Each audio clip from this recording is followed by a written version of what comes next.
Hi అండి. ఈ రోజు మన ఛానల్లో కేక్ చేయబోతున్నాను. అది నార్మల్ కేక్ కాదండి, ఎగ్లెస్ కేక్. ఇందులో ఎగ్ అలాంటివి ఏమీ వేయమన్నమాట. అందులో రవ్వ కేక్ అండి. మన ఛానల్లో ఫస్ట్ టైం కేక్ ట్రై చేస్తున్నాను. నేను ఆల్రెడీ ఇంతకుముందు చేశాను చాలా సార్లు, చాలా టేస్ట్ ఉంటుంది. బేకరీలో కొనాలంటే ₹100 అండి. ఇది నేను చేసే క్వాంటిటీ కేక్ వచ్చేసి ₹100 పడుతుంది. మనం ఓన్లీ ₹50కే ఈ రవ్వ కేక్ అనేది మీకు ఎలా చేయాలో ఏంటనేది చూపిస్తాను. టేస్ట్ మాత్రం చాలా బాగుంటుంది. ఒక్కసారి నా మాటలు ట్రై చేయండి. మళ్ళీ ఇదే కేక్ చేసుకుని తింటారు. రండి చూపిస్తాను ఏం కావాలో. ఇదిగోండి అన్ని మెజర్మెంట్స్ వచ్చేసి ఒకటే కప్తో తీసుకోవాలి. ఇది ఉప్మా రవ్వ, సుజీ రవ్వ అని కూడా అంటారు. తెల్ల ఉప్మా రవ్వ అనమాట. ఇది కనిపిస్తుందని అనుకుంటున్నాను. ఇది ఒక కప్పు, మైదా పిండి ఒక కప్పు, పంచదార ఒక కప్పు, యాలకులు ఒక 3 తీసుకున్నాను. ఇది ఇప్పుడు మిక్సీ పట్టి పౌడర్ చేసుకుంటాను. ఇది పాలు కాచి చల్లార్చిన పాలండి. ఒకవేళ ఫ్రిడ్జ్లో పెట్టిన పాలు అయితే కనుక పూర్తిగా చల్లగా అయిపోవాలి. మనం నార్మల్గా అయిపోవాలన్నమాట. Room temperature వచ్చేయాలన్నమాట. ఇది వచ్చేసి ఎసెన్స్ అండి. ఇది బటర్ స్కాచ్ నా దగ్గర ఉందని వేస్తున్నాను. మీ దగ్గర వెనిలా ఫ్లేవర్ ఉంటే అది కూడా వేసుకోవచ్చు. అసలు ఇవి ఏమి లేకపోయినా కూడా చాలా బాగుంటుంది కేక్ అనేది. ఇవి ఉంది కాబట్టి వేస్తున్నాను. లేకపోతే దీన్ని స్కిప్ చేసేయండి. మామూలుగానే చాలా బాగుంటుంది టేస్ట్. అంటే ఎగ్ వేయం కదండి. ఎగ్ స్మెల్ రాకుండా ఉండడానికి ఈ ఫ్లేవర్స్ వాడతారు. అసలు ఇందులో ఎగ్ వేయం కదా అందుకనమాట. ఇది కొంచెం వచ్చేసి ఇది బేకింగ్ పౌడర్ అండి. ఇది కేక్లో వేసే బేకింగ్ పౌడర్ అనమాట. ఇది కంపల్సరీ కావాలి. ఇది వచ్చేసి తినే సోడా. మనం బజ్జీలో వాడతాం కదండి తినే సోడా. మొత్తం వేసి కనబడండి చూపిస్తానని చెప్పి ఒక 2-3 ఇవి అంటారు ఇలా తీసి వేస్తాం కదా అలా వేస్తాం అనమాట. ఇది వచ్చేసి నెయ్యి అండి. ఇంట్లో నెయ్యి. మీ దగ్గర నెయ్యి పర్టికులర్గా కావాల్సిన అవసరం లేదు. ఆయిల్ ఫ్రీడమ్ ఆయిల్ ఉంటుంది కదండి. ఫ్రీడమ్ ఆయిల్ కూడా ఒక చిన్న టీ గ్లాసులు వేసుకోవచ్చు. ఇంకా డ్రై ఫ్రూట్స్ అండి. డ్రై ఫ్రూట్స్ మీ దగ్గర ఏవి ఉంటే అవి వేసుకోవచ్చు. ఆ దగ్గర ఓన్లీ జీడిపప్పు మాత్రమే ఉన్నాయి. అందుకని ఇవి కొంచెం పైన కేక్ పైన చింపుకోవడానికి అని చెప్పి పెట్టుకున్నాను అనమాట. ఇంకా ప్రాసెస్ అయితే వెళ్ళిపోదాం. ఇదైతే నేను ఇప్పుడు మిక్సీ జార్లో వేసి పౌడర్ చేసుకుంటాను. పంచదార పౌడర్ చేసుకున్న తర్వాత ఇదిగోండి మిక్సీ పట్టుకున్నాను. పంచదార యాలకులు ఈ మిక్సీ పట్టుకున్నాను పక్కన పెట్టుకోవాలి. స్టెప్ బై స్టెప్ చూపిస్తానండి మీకు ఈజీగా అర్థం అయ్యేలాగా. ఇదిగోండి ముందైతే ఇక్కడ చూపించాను. ముందైతే మనం కేక్ బేక్ చేసుకోవడానికి ఇలా మీ దగ్గర ఏదైనా సరే పెట్టుకోండి. అడుగులు మాత్రం ఏమీ వేయలేదు. జూమ్ చేయను. అడుగులు మాత్రం ఏమీ వేయలేదు. ఇసుక సాల్ట్ అలాంటివి ఏమీ వేయలేదండి. నేను ఉత్తిగానే ఉంది. ఇది ఒక స్టాండ్ ఉంటుంది కదండి. స్టాండ్ అనేది మనం పెట్టుకోవాలి ఇలాగా. ముందుగా చెప్తున్నాను. ఇంకా స్టవ్ ఆన్ చేయలేదు నేను. ఇదిగోండి స్టవ్ ఆన్ చేయలేదు. ఇలాంటిది అయితే కావాలి. మీ దగ్గర నా దగ్గర ఉందని పెట్టుకున్నానండి. మీ దగ్గర ఏదైనా సరే ఇలా మూత లిడ్ ఉండేది ఆవిరి బయటకు పోయకుండా ఉండేది పెట్టుకోండి. పెట్టుకుని ఆ స్టాండ్ లాంటిది ఒక పెట్టుకోండి. తర్వాత నెక్స్ట్ స్టెప్ వచ్చేసి ఒక గిన్నె మనం కేక్ అయితే ఇందులో కలుపుతామండి. కేక్ సంబంధించిన మిశ్రమం అయితే ఇందులో కలిపిన తర్వాత ఇందులో వేసి మనం బేక్ చేసుకుంటాము. నా దగ్గర ఇది ఇంత అంటే దీనికి సరిపడా గిన్నె ఇది ఉంది కాబట్టి నేను తీసుకున్నాను. మీరు తీసుకునే దాన్ని బట్టి ఇది తీసుకోండి. చూపిస్తాను చూడండి ఇప్పుడు ఏం చేయాలనేది. నెయ్యి ఉంటుంది కదండి. నెయ్యి డస్టింగ్ చేసుకోవాలి. అంటే కేక్ మనకి అయిపోయిన తర్వాత చల్లారిపోయిన తర్వాత ఈజీగా వచ్చేస్తుంది అనమాట. ఇలా డస్టింగ్ చేసుకుంటే ఇదిగోండి నెయ్యి రాసాను కదా. ఇది మొత్తం దీనికి అప్లై చేయాలి. చేస్తానండి. ఈ మైదాపిండి ఉంది కదండి. మనం బౌల్లో తీసుకున్న మైదాపిండి. ఈ మైదాపిండిని కొంచెం ఇలా కొంచెం తీసుకుని ఇలా అయితే టెస్టింగ్ చేసుకోవాలి. చూడండి దీనికి ఇలా అంటే మొత్తం టెస్టింగ్ అయిపోద్ది. బటర్ పేపర్ అవన్నీ వేయాల్సిన అవసరం లేదండి. ఈజీగా వచ్చేస్తుంది. ఇలా అయితే ఏమన్నా ఉంటే ఇలా దులిపేసుకోండి. ఇది పక్కన ఇదిగోండి మన రవ్వ ఉంది కదా. ముందుగా రవ్వ వేస్తున్నాను. ఇందులో ఒక కప్పు రవ్వకి నేను పాలు అనేది క్వాంటిటీ ఇంత అని నేనేం కొలత చెప్పట్లేదండి. ఎందుకంటే రవ్వ పీల్చుకున్న దాన్ని బట్టి మనం పాలు అనేది వేసుకోవాలి. పాలు ఒకవేళ సరిపోలేదు అంటే వాటర్ కూడా వేసుకోవచ్చు లాస్ట్లో. ఇప్పుడు చూస్తాను ఓన్లీ రవ్వ మాత్రమే వేసాను. మైదా పిండి ఇంకా ఏమీ వేయలేదు. రవ్వని కొంచెం సేపు ఒక పావు గంట సేపు అయినా నానబెట్టాలి పాలతోటి. అది నానిపోయిన తర్వాత మాత్రమే మనం మైదా పిండి పంచదార అనేది కలుపుకోవాలి.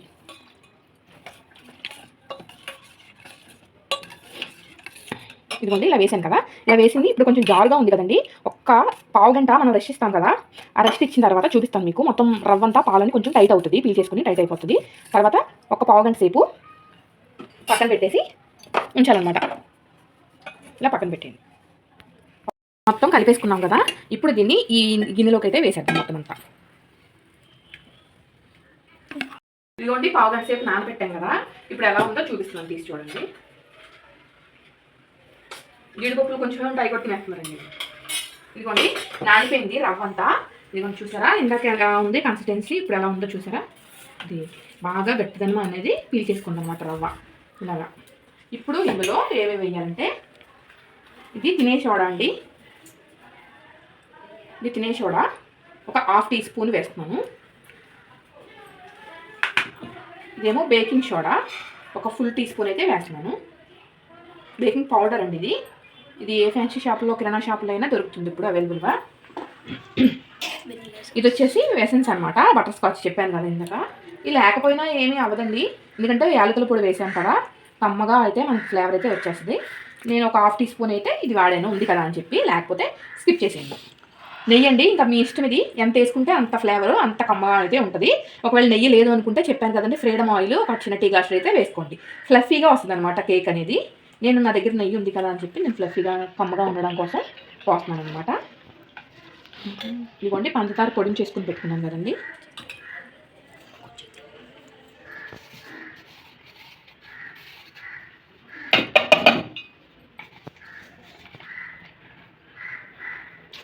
పంచదార కావాలా.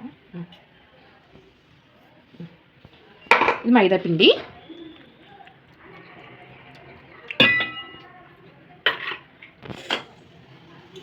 ఇంకా ఇది ఇలా కలపాలన్నమాట.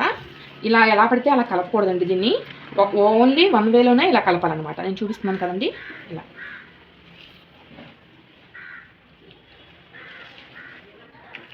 ఇదైతే గట్టిగా అయిపోయింది కదా, చెప్పాను కదండి. పాలుంటే ఈ ఇప్పుడు పాలు అయినా పోసుకోవచ్చు. పాలు అయిపోయినాయి అనుకుంటే కనుక వాటర్ అయితే పోసుకోవచ్చు కొంచెం.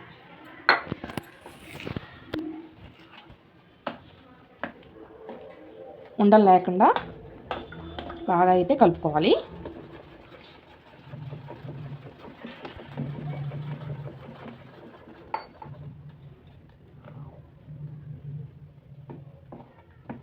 మన మైదా పిండి కదా, ఇది గిన్నెలోకి నిండా పోసుకోకూడదండి. కొంచెం మనకి ఇక్కడ దాకా అయితే పోసుకోవాలి. ఈ గిన్నెకి ఇక్కడ దాకా అయితే పోసుకోవాలి మిశ్రమం. మిగతాది అంతా ఉబ్బుతుందండి. కొంచెం ఫ్లఫీగా కొంచెం ఉబ్బినట్టుగా వస్తుంది అనమాట కేక్. ఇవ్వండి, బాగా టైట్గాను కాదు, బాగా పలచగాను కాదు, ఇలా ఉండాలన్నమాట. కొంచెం ఉండలు అనేది ఉంది, ఉండలేకుండా కలుపుకోండి. చాలా బాగుంటుందండి. నోట్లో పెట్టుకోగానే అలా కరిగిపోద్ది అనమాట ఈ కేక్ అనేది. చాలా బాగుంటుంది. ఇది బయట ఉంచితే 2 రోజులు ఉంటుందండి. అంటే పాలు పోసాం కదా, ఈ రోజు వండితే ఈ రోజు రేపు బయట పెట్టుకుని తినొచ్చు. లేదంటే ఫ్రిడ్జ్ ఉంటే, అందరికీ ఇప్పుడు ఫ్రిడ్జ్లు ఉంటున్నాయి కదా, ఫ్రిడ్జ్ ఉంటే పీసెస్ కింద పోసుకుని ఒక ప్లాస్టిక్ దాంట్లో కానీ స్టీల్ దాంట్లో కానీ మూత పెట్టేసుకుని ఫ్రిడ్జ్లో పెట్టుకుంటే 15 రోజులు అయితే ఖచ్చితంగా నిల్వ ఉంటుంది. ఇది కొంచెం గట్టిగా అయ్యిందండి, కొంచెం వాటర్ పోద్దాం. ఇదిగోండి, స్టవ్ అయితే ఆన్ చేస్తున్నాను ఇప్పుడు. ఇది కొంచెం ప్రీ హీట్ చేద్దాం, కొంచెం హీట్ ఎక్కాలన్నమాట. ఇదైతే నేను స్టవ్ మీద పెట్టేశాను. ఇది వచ్చి ఇప్పుడు ట్యాప్ చేసుకోవాలండి. ఇలా ట్యాప్ చేసేసుకున్న తర్వాత ఇవి ఉన్నాయి కదా డ్రై ఫ్రూట్స్, చెప్పాను కదండి డ్రై ఫ్రూట్స్. మీ దగ్గర ఏవి ఉంటే అవి వేసుకోండి. నా దగ్గర జీడిపప్పు ఉంది కదా అని జీడిపప్పు వేస్తున్నాను.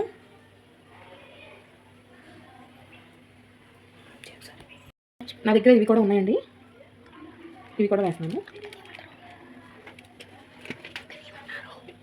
ఇప్పుడు ఇది హీట్ ఎక్కింది కదా, హీట్ అయిందండి, హీట్ అవుతుంది. ఇంకోటి హీట్ అయింది, కావుతుంది. ఇప్పుడు వచ్చేసి దీన్ని సిమ్లో పెట్టేసుకోవాలన్నమాట. బాగా సిమ్లో పెట్టేసి ఇది ఏదైతే ఉందో ఇది ఇందులో పెట్టేసేయాలి. ఇలా పెట్టేసి హాఫ్ అన్ అవర్ అది కలపకూడదండి అసలు. నేను కొంచెం ఇక్కడ చిన్న హోల్ ఉందండి, ఈ హోల్లో నుంచి ఆవిరి బయటకు పోకుండా నేనైతే ఈ టీ గ్లాస్లో పెడుతున్నాను. హాయ్ అండి, కేక్ అయితే పొయ్యి మీద అవుతూ ఉంటుంది. ఈ లోపల మీకు ఒకటి చూపిస్తాను. ఇది ఏంటంటే, ఇది మీషోలో ఒక ఆర్డర్ పెట్టుకున్నానండి. చూసారు కదా, ఈ సారీ నేను మొన్న మా పెళ్లి రోజు కట్టుకున్నాను కదా, దీనికి మ్యాచింగ్గా ఉంటుందని చెప్పి ఒకటి ఆన్లైన్లో పెట్టుకున్నానండి. అది వచ్చింది, ఆల్రెడీ ఓపెన్ చేసి చూశాను. అంటే పెళ్లి రోజుకే పెట్టుకున్నానండి నేను. ఆ లేట్గా వచ్చింది, ఆ మరుసటి రోజు వచ్చిందండి. ఆ పెళ్లి రోజు ఫ్రైడే కదా, సాటర్డే వచ్చిందనమాట. ఇంకా ఇదైతే ఎలా ఉందో చూపిస్తాను మీకు. ఇలా ఇచ్చారండి, ఇది డ్యామేజ్ ఏం అవ్వకుండా ఇలా ఇచ్చారనమాట.